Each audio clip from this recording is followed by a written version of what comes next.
कालिका समाचारको साथमा वात्सल्य नेचुरल आइभीएफ आधुनिक चिकित्सा उच्च सफलता दर अन्तर्राष्ट्रिय स्तरको उपचारद्वारा सन्तान प्राप्ति सम्भव छ। प्रयोग गर्नुहोस् लक्स हरेक दिन।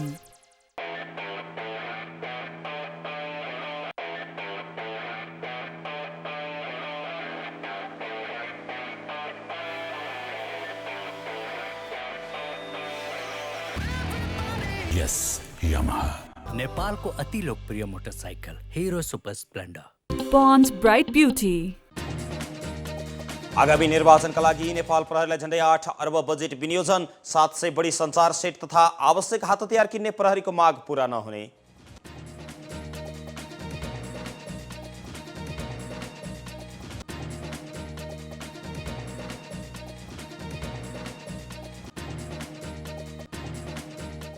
सरकारले विश्व बैंकबाट 17 अर्ब रुपैयाँ सहुलियत ऋण लिने, अधिकृत स्तरका 650 अस्थायी दरबन्दी थप सिर्जना।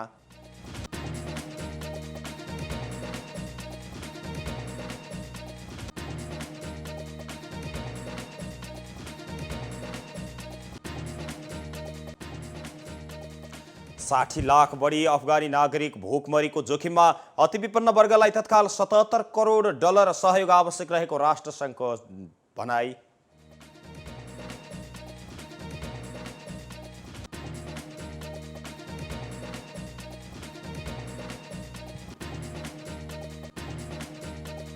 र महिला साफको प्रसारण अधिकार 65 लाखमा बिक्री।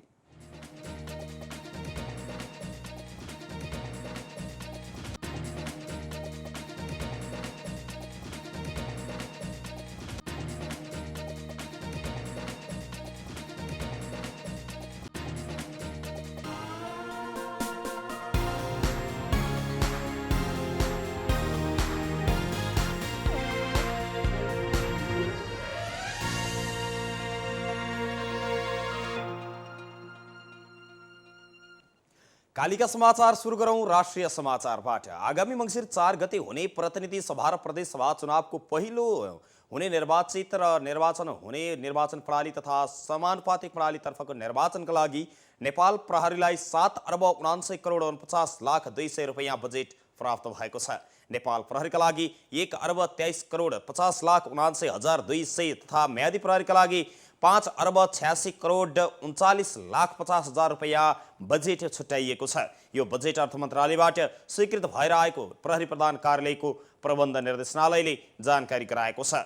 निर्देशनालयका प्रहरी नायब महानिरीक्षक डीआईजी दीपक थापाले दिएको जानकारी अनुसार आगामी निर्वाचनका लागि 71,693 प्रहरी कर्मचारी र 1,15,000 म्यादी प्रहरी परिचालन गरिने भएको छ। यसपटक पालिका चुनावमा भन्दा 25,000 बढी नेपाल प्रहरी तथा म्यादी प्रहरी थप गरिने भएको हो, जसमा 15,000 म्यादी प्रहरी थपिनेछन्। चुनावको समयमा प्रहरी कर्मचारीतर्फ जिल्लाभित्र खटिने प्रहरीले 7 दिनका लागि र बाहिरी जिल्लामा खटिने प्रहरीले 13 दिनका लागि दैनिक भ्रमण भत्ता पाउनेछन्। यो भत्ता सिपाहीका हकमा प्रति व्यक्ति प्रतिदिन 1,200 रुपैयाँ हुनेछ। अन्य तह अनुसार भत्ता उपलब्ध हुने जनाइएको छ। उनीहरूले चुनावको मुख्य 4 दिन प्रतिदिन 300 रुपैयाँका दरले खाजा खर्च पनि प्राप्त गर्नेछन्। नेपाल प्रहरीले चुनाव परियोजनार्थ 180 वटा गाडी पनि किन्ने भएको छ। प्रहरीले चुनावका लागि कुल 1,494 वटा गाडी माग गरेको थियो। अर्थ मन्त्रालयबाट गाडी खरिदका लागि 75 करोड रुपैयाँ बजेट स्वीकृत भएसँगै प्रहरीले गाडी खरिदको तयारी थालेको छ। यस्तै प्रहरीले बढीमा 50 लाख रुपैयाँसम्मका गाडी खरिद गर्न पाउनेछ। त्यही आधारमा 180 वटा गाडी खरिद गर्न लागि समेत डीआईजी थापाले जानकारी दिनुभयो।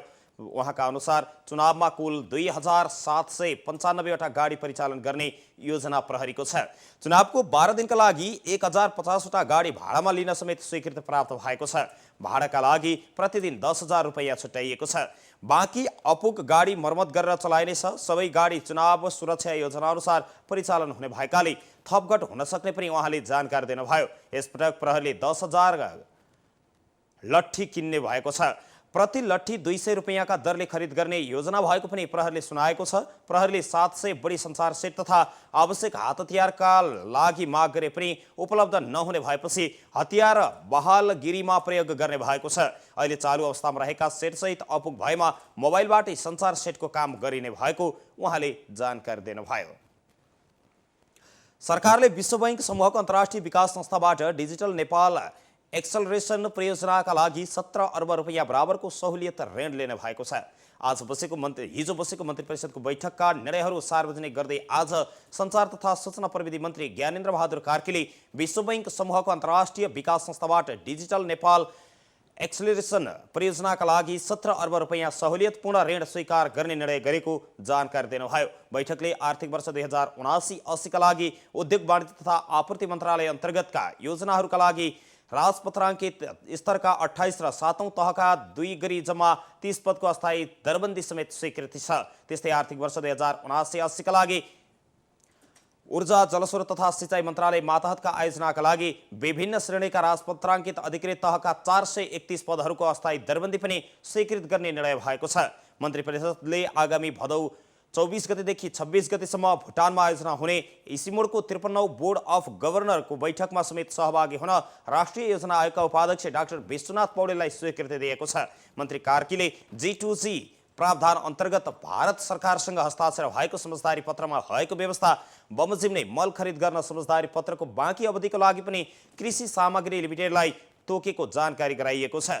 आगामी असोज 4 र 5 गते मुस्ताङ जिल्लामा हुने अन्तर्राष्ट्रिय पर्वतीय दिगो विकास वर्ष मुस्ताङ समेटमा पनि विभिन्न 4वटा मुलुकका मन्त्रीहरूलाई आमन्त्रण गर्न स्वीकृति दिने निर्णय भएको मन्त्री परिषदले जनाएको छ। त्यस्तै असोज 10 गतेदेखि 14 गते अमेरिकामा सञ्चालन हुने the global methane climate and clean air forum कार्यक्रममा समेत भाग लिन वन तथा वातावरण मन्त्रीलाई स्वीकृति दिने निर्णय गरेको छ। मन्त्री परिषदको बैठकले चिकित्सा शिक्षा आयोग र शिक्षा विज्ञान तथा प्रविधि मन्त्रालय अन्तर्गतका परियोजना कार्यक्रम र समितिहरूका लागि राजपत्राङ्कित श्रेणीका 105 अस्थायी दरबन्दी पनि स्वीकृत गर्ने निर्णय गरेको छ। सञ्चार मन्त्रीका अनुसार आज हिजो भएका निर्णय सार्वजनिक गर्ने क्रममा बैठकले जिल्ला सभा प्युठानको नाममा रहेको साबिक बरौला गाविसको वडा नम्बर 8 को 10 रोपनी जग्गा ऐरावती गाउँपालिका प्युठानको नाममा हक स्थानान्तरण गर्ने स्वीकृति समेत दिएको उहाँले जानकारी दिनुभएको छ। नेपालमै पहिलोपटक सरकारी तहबाट विद्युतीय गाडी चार्ज गर्नका लागि स्टेसन सञ्चालनमा ल्याइएको छ। नेपाल विद्युत प्राधिकरणले मंगलबार अर्थात् आज चार्जिङ स्टेसन सञ्चालनमा ल्याएको हो। प्राधिकरणका अनुसार प्राधिकरण परिसर रत्न पार्कमा सञ्चालनमा ल्याइएको यो चार्जिङ स्टेसन सरकारी तहमा नेपालकै पहिलो पटक रहेको छ। यो स्टेसनको ऊर्जा जलस्रोत तथा सिंचाई मन्त्री पम्फा भुसालले उद्घाटन गर्नुभएको छ। चार्जिङ स्टेसनमा एकैपटक 3वटा सवारी चार्ज गर्न मिल्ने प्राधिकरणका प्रबन्ध निर्देशक कुलमान घिसिङले जानकारी दिनुभएको छ। प्राधिकरणले देशका विभिन्न 51वटा ठाउँमा पनि चार्जिङ स्टेसन बनाइरहेको छ। प्राधिकरणको चार्जिङ स्टेसन पूर्वाधार विकास आयोजनाले पहिलो चरणमा पूर्वदेखि पश्चिमसम्मका मुख्य सहर र राजमार्गका ठाउँमा समेत जडान गरिरहेको छ। बेर्तामोड, दमक, विराटनगर, इटहरी, बेलका, सुनसरी, बसपार्क, लाहान, बर्दिवास, सिन्धुलीमाडी, खुरकोट, बनेपा, पथलैया, हेटौँडा, चितवन, मुगलिन, धार्के, पोखरा, बर्दघाट, बुटवल, भैरवा, चन्द्रौटा, त्यस्तै लमही, कोहलपुर, लम्की, अत्तरिया, महेन्द्रनगर र सुर्खेतमा पनि चार्जिङ स्टेसन जडान भइरहेको जानकारी गराएको छ। काठमाडौँ उपत्यकाको साझा पेट्रोल पम्प नजिकै पुलचोक, बल्खु, स्वयम्भूचोक र त्रिभुवन अन्तर्राष्ट्रिय विमानस्थलमा पनि चार्जिङ स्टेसन जडान भइरहेको प्राधिकरणले जनाएको छ। चीनको वाङडेङ डिजिटल एनर्जीले 37 करोड रुपैयाँको लागतमा चार्जिङ स्टेसन जडानको काम गरिरहेको छ। एउटा स्टेसन बनाउनका लागि करिब 90 लाख रुपैयाँ खर्च लाग्ने पनि प्राधिकरणले जनाएको छ। प्राधिकरणका प्राङ्गणमै सञ्चालनमा ल्याइएको चार्जिङ स्टेसनमा बिजुली गाडी खर्च र चार्ज गर्दा समेत प्रति युनिट 5 रुपैयाँ हाराहारी पर्ने घिसिङले जानकारी दिनुभएको छ। राष्ट्रिय परीक्षा बोर्डले गत जेठमा सञ्चालन गरेको कक्षा 12 को परीक्षाफलको नतिजा प्रकाशनको अन्तिम तयारीमा पुगेको छ। बोर्डका अध्यक्ष डाक्टर महाशरम शर्माले सैद्धान्तिक र प्रयोगात्मक तर्फको अलग अलग स्तरीकृत अङ्क ग्रेड उल्लेख गर्नुपर्ने हुँदा सोको रुजु लगायतका प्राविधिक कार्य भइरहेको केही दिन भित्र समेत परीक्षाफल प्रकाशनमा पुग्ने जानकारी दिनुभयो। हालको निर्देशिकामा विद्यार्थीले सैद्धान्तिक र प्रयोगात्मक दुवै उत्तीर्ण हुनुपर्ने व्यवस्था रहेको छ। बोर्डले यसअघि भदौ 15 गते भित्र परीक्षाफल प्रकाशन गर्ने र त्यसका लागि भदौ 14 गते बोर्डको बस्ने बैठकले पूर्व योजना बनाएको थियो। सोही अनुसार आज परीक्षाफल सार्वजनिक गर्ने हल्ला समेत बाहिर आएको थियो। तर यो हल्ला भने हल्ला मात्रै भएको बोर्डले जानकारी दिएको छ। तयारी पनि नपुगेको र निर्णय नै नभएको विषय बाहिर आएको पनि बोर्डले स्पष्ट पारेको छ। गत जेठ 16 गतेदेखि 25 गतेसम्म भएको परीक्षामा 4,10,000 विद्यार्थी सहभागी भएका थिए। नेपालमा आज थप 257 जनामा कोरोना भाइरसको संक्रमण पुष्टि भएको छ। स्वास्थ्य तथा जनसङ्ख्या मन्त्रालयका अनुसार 3,921 जनाको परीक्षणमा 257 जनामा संक्रमण पुष्टि भएको छ।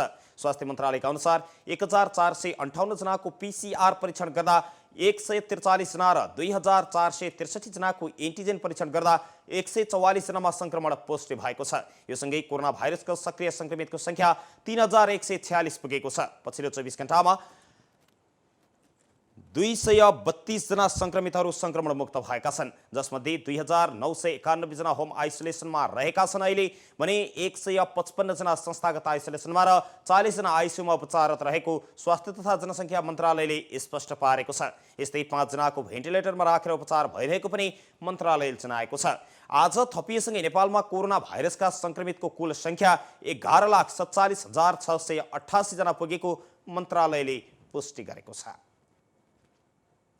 एकता शान्ति र संस्कारको संवाहक कालिका एचडीमा अहिले प्रसारित कालिका समाचारमा पालो भएको छ विज्ञापनको। तर त्यसभन्दा अगाडि अहिले प्रसारित प्रमुख समाचारका शीर्षकहरू एकपटक। कालिका समाचारको साथमा वात्सल्य नेचुरल आइभीएफ आधुनिक चिकित्सा उच्च सफलता दर अन्तर्राष्ट्रिय स्तरको उपचारद्वारा सन्तान प्राप्ति सम्भव छ। प्रयोग गर्नुहोस् लक्स हरेक दिन।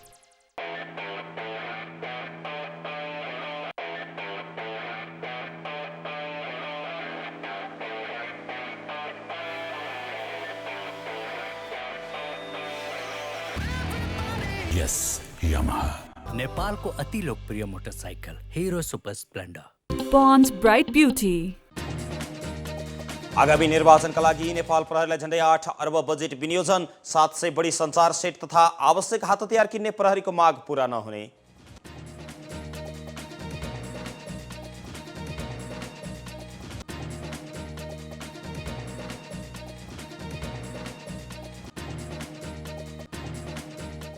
सरकारले विश्व बैंकबाट 17 अर्ब रुपैयाँ सहुलियत ऋण लिने, अधिकृत स्तरका 650 अस्थायी दरबन्दी थप सिर्जना।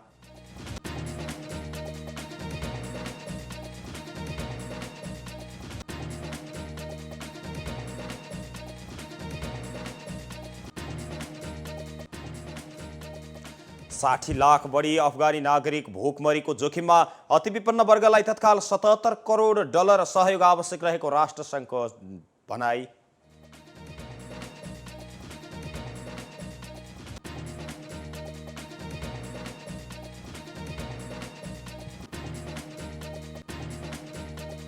र महिला साफको प्रसारण अधिकार 65 लाखमा बिक्री।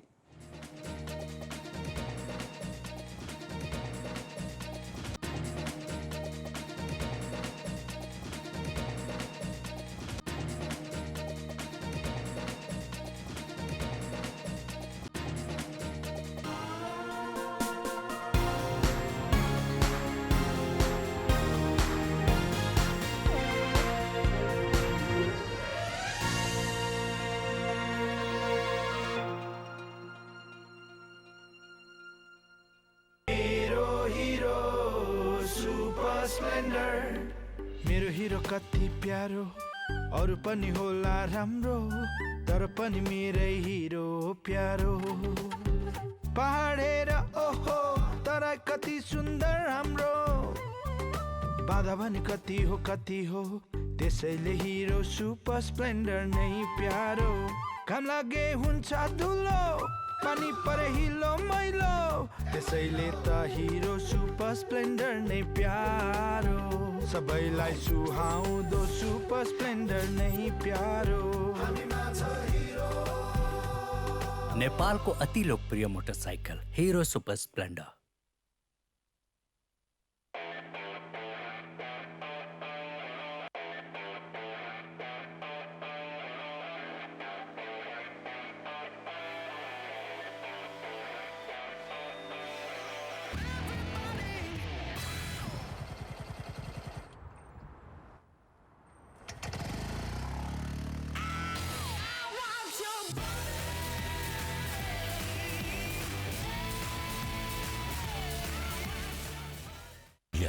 Yamaha.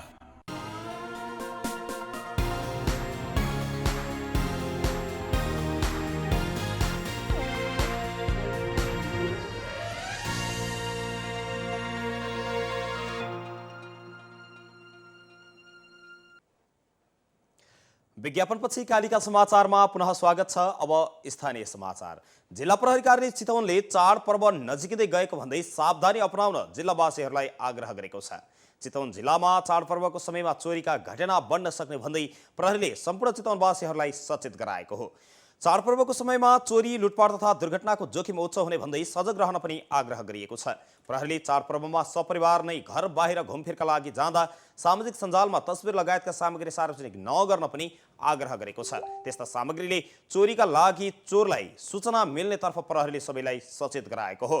घरको काममा तथा भाडामा बस्ने व्यक्तिको परिचय खुल्ने वास्तविक विवरण राख्न, सुत्नु अघि झ्याल ढोकाको चुकुल राम्रोसँग लगाउन, सम्भव भएसम्म घर वरपर उज्यालो राख्न, घरको बारेमा जानकारी, व्यक्तिबारे जानकारी र हाउभाउ लगायतका सूचना सङ्कलन गर्न तथा बैंक र वित्तीय संस्थाको कारोबार गोप्य राख्न पनि प्रहरीले आग्रह गरेको छ।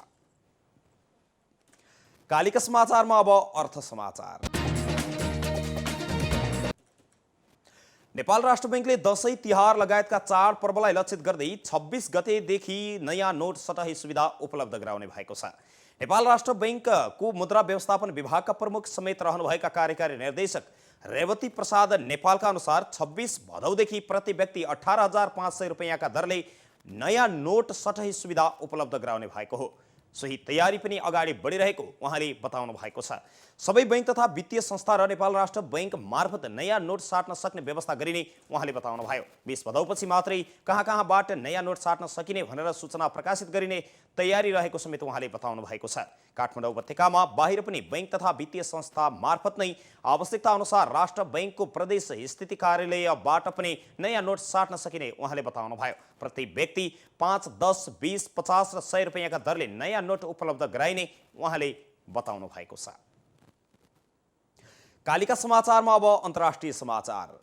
अफगानिस्तानमा सङ्कट गहिरिँदै जाँदा त्यहाँका 60 लाख नागरिकहरू भोकमरीको जोखिममा परेका छन्। चरम गरिबी झेलिरहेका अफगानिस्तानका नागरिकलाई तत्काल आर्थिक सहयोग नगरे उनीहरू भोकमरीको जोखिममा र चपेटामा पर्ने संयुक्त राष्ट्रसङ्घले चेतावनी समेत दिएको छ। अफगानिस्तानका आर्थिक विकासका लागि कोष पुनर्स्थापना गर्न तथा आगामी शिशिर याम अगावै त्यहाँका अति विपन्न वर्गलाई सहयोग गर्न पनि तत्काल $77 करोड आवश्यक रहेको जानकारी दिँदै सहायताका लागि अपिल गरेको छ।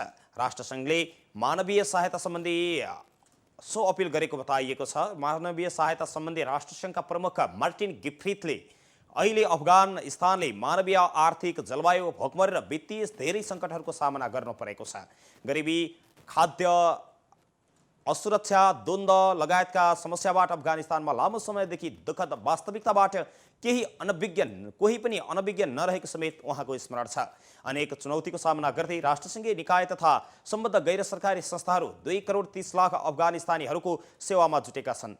उहाँले ओड्ने, न्याना कपडा, आवास, मर्मत सम्भारका लागि पनि तत्काल $61 करोड 40 लाख तथा खाद्यान्न तथा अन्य दैनिक उपभोग्य वस्तुको आपूर्तिका लागि $15 करोड 40 लाख अमेरिकी आवश्यक भएको बताउनु भएको छ। कालिका समाचारमा अब खेल समाचार। महिला साफ च्याम्पियनसिपको टिकट र प्रसारण अधिकार 65 लाखमा बिक्री भएको छ। अखिल नेपाल फुटबल संघ एन्फाले खुल्ला टेन्डर अनुसार महिला साफको टिकट र ब्रोडकास्टिङ अधिकार 65 लाख 38 हजारमा बिक्री भएको जानकारी गराएको छ। भारतीय कम्पनी 100 स्पोर्ट्सले टिकट र मार्केटिङ सहितको ब्रोडकास्टिङ राइट्स 65 लाख रुपैयाँमा लिएको हो, जसअनुसार 29 लाख रुपैयाँ टिकट र बाँकी रकम मार्केटिङ सहितको ब्रोडकास्टिङ अन्तर्गत रहेको छ। एन्फा महासचिव किरण राई र 100 स्पोर्ट्सका फाउन्डर रविन्द्र भाटबीच समेत सम्झौता पत्रमा हस्ताक्षर भएको छ। एन्फाले दोस्रो पटक टेन्डर मार्फत टिकट, मार्केटिङ र ब्रोडकास्टिङको अधिकार बेचेको हो। महिला साफ प्रतियोगिता काठमाडौँमा भदौ 21 गतेदेखि असोज 3 गतेसम्म सञ्चालन हुँदैछ। आयोजक नेपालले भुटानसँग खेल्दै प्रतियोगिताको सुरुवात गर्नेछ। नेपाल रहेको समूह B मा भुटान र श्रीलङ्का छन्। समूह A मा भारत, मालदिभ्स र पाकिस्तान तथा बङ्गलादेश रहेका छन्। एकता, शान्ति र संस्कारको संवाहक कालिका एचडीमा अहिले प्रसारित कालिका समाचारको अन्त्यमा अहिले प्रसारित प्रमुख समाचारका शीर्षकहरू पुनः एकपटक। कालिका समाचारको साथमा वात्सल्य नेचुरल आइभीएफ आधुनिक चिकित्सा उच्च सफलता दर अन्तर्राष्ट्रिय स्तरको उपचारद्वारा सन्तान प्राप्ति सम्भव छ। प्रयोग गर्नुहोस् लक्स हरेक दिन।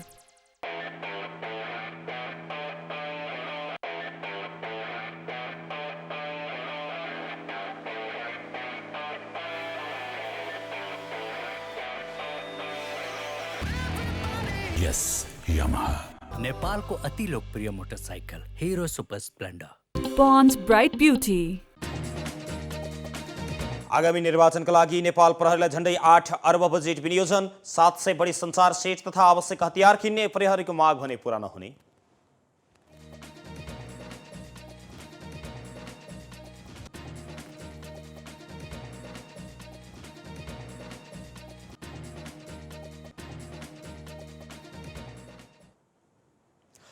सरकारले विश्व बैंकबाट 17 अर्ब रुपैयाँ सहुलियत ऋण लिने, अधिकृत स्तरका 650 अस्थायी दरबन्दी सिर्जना।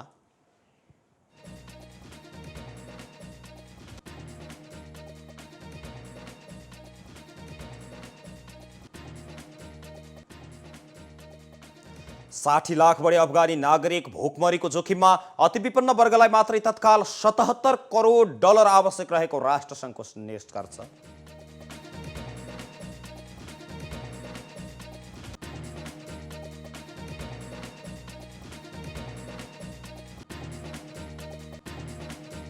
र महिला साफको प्रसारण अधिकार 65 लाखमा बिक्री।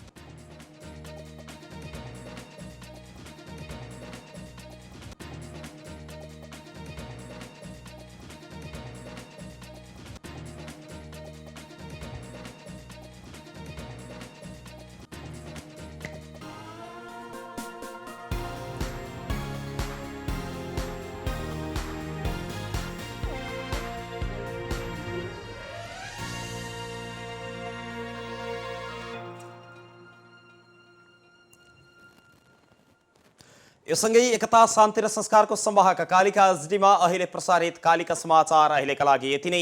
हेर्दै गर्नुहोला कालिका एचडी। म तिलक पौडेल बिदा हुन्छु। नमस्कार।